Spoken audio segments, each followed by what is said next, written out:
Grabe, so simple. Janine Gutierrez, napaka-humble, walang personal assistant. Say mo, echo. Iba talaga ang charm ni Janine Gutierrez. Sa kabila ng kanyang status bilang isa sa pinaka-in-demand na actresses at fashion icons ngayon, nananatili siyang simple at humble, at ang patunay. Wala siyang personal assistant. Janine, sanay sa buhay na independent.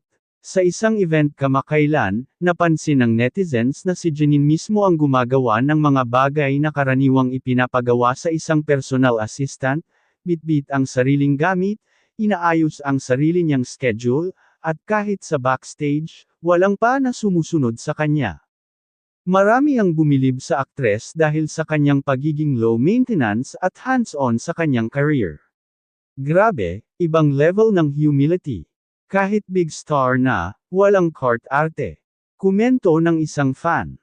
Jericho, say mo. Dahil kilala rin si Jericho Rosales sa pagiging simple at independent, hindi maiwasang itanong ng mga netizens kung ano ang masasabi niya sa pagiging low-key at hands-on ni Janine. Si Echo kasi, mahilig sa mga strong at independent women, kaya for sure, mas lalo siyang napawaw kay Janine. Ayon sa isang fan, bagay na bagay sila, pareho nilang bet ang simple at chill na lifestyle. Netizens, all praises for Janine.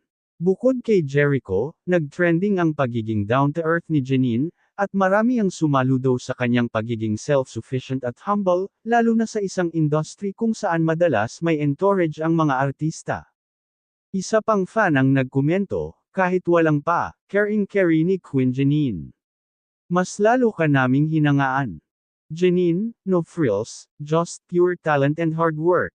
Mukhang hindi lang sa ganda at talento nangingibabaw si Janine, kundi pati na rin sa ugali niyang walang ere.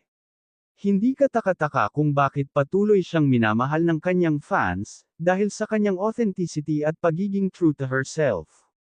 Ano sa tingin nyo, kailangan pa ba ni Janine ng pa, o mas okay na siya sa pagiging independent queen? Comment your thoughts below.